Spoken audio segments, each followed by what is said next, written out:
Rahimakumullah. Detik-detik pengepungan rumah Nabi, begitu matahari terbenam di malam itu sudah bocor apa tadi? Bocor halus. Sudah bocor bahwa malam ini akan terjadi pembunuhan terhadap Muhammad.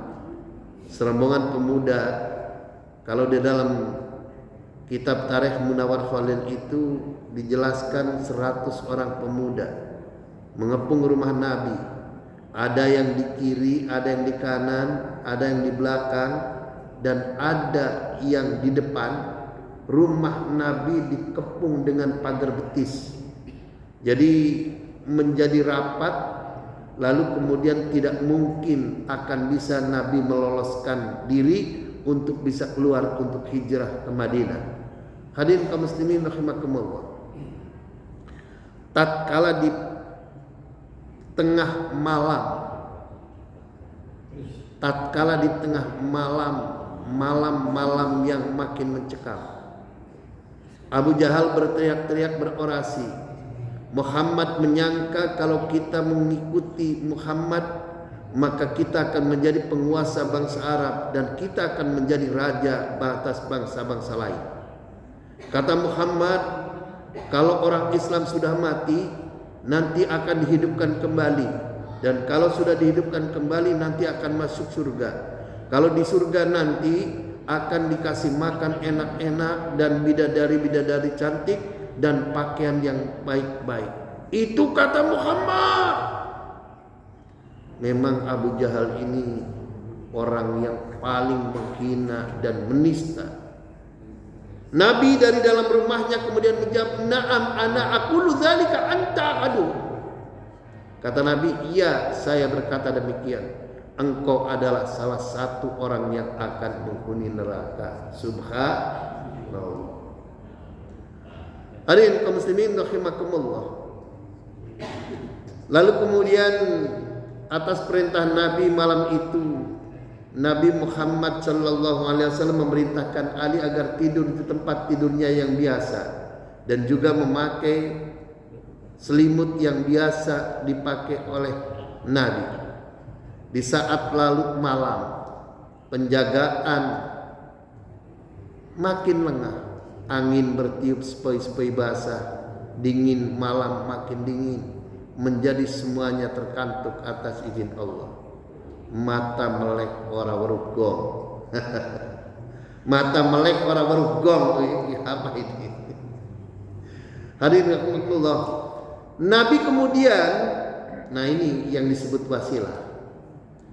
Nabi tatkala ingin meloloskan diri dari kepungan rumahnya yang dikepung pagar betis, yang begitu keluar dari rumah akan dibunuh langsung, Nabi membaca Quran surat Yasin ayat 1 sampai ayat 9. Yasin wal Qur'anil Hakim innaka laminal mursalin ala siratim mustaqim tanzilal azizir rahim litunzira qauman ma unzira aba'um fahum ghafilun laqad haqqal qawlu ala aktsarihim fahum la yu'minun inna ja'alna fi a'naqihim aghlalan fayalil adqani fahum muqmahun inna ja'alna fi a'naqihim aghlalan fayalil adqani fahum muqmahun waj'alna min baini aydihim sadda wa min khalfihim sadda faghshaynahum fahum la yubsirun. Begitu ayat yang ke-9 Nabi baca, inna ja'alna fi a'naqihim aghlalan fa hiya ila adqanihim mahud wa ja'alna min baini aydihim sadda wa min khalfihim sadda faghshaynahum fahum la yubsirun. Maka Allah menjadikan di hadapan mereka itu dinding, di belakang mereka itu dinding, dan kami tutup mereka sehingga mereka tidak dapat melihat. Itu atas izin Allah. 100 pemuda yang mengepung rumah Nabi semuanya tertidur. Alhamdulillah. Nabi, nah ini yang disebut wasilah lagi. Begitu keluar rumah langsung mengambil segenggam pasir. Lalu pasir itu dia tabur-taburkan, dia ulurkan ke tiap kepala setiap orang pemuda yang mengepung rumah Nabi.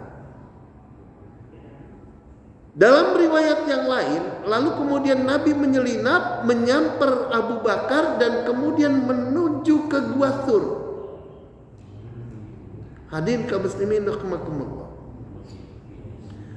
Setelah kira-kira Nabi itu sampai di Gua Thur bersama Abu Bakar, nanti kita ceritakan bagaimana kisah detik-detiknya Abu Bakar membersihkan Gua Thur. Maka kemudian tatkala Nabi dan Abu Bakar kira-kira sudah berada di Gua Thur, para pemuda itu baru ngeh karena ada orang tua yang kemudian memberitahu dan membangunkan mereka. Wahai para pemuda, apa yang engkau jaga di sini? Kalian sudah tahukah bahwa Muhammad itu sudah tidak ada di rumah itu? Hadirin kaum muslimin rahimakumullah. Kalian di sini itu menunggu apa? Kata para pemuda, kami menunggu Muhammad. Mengapa kalian tidur?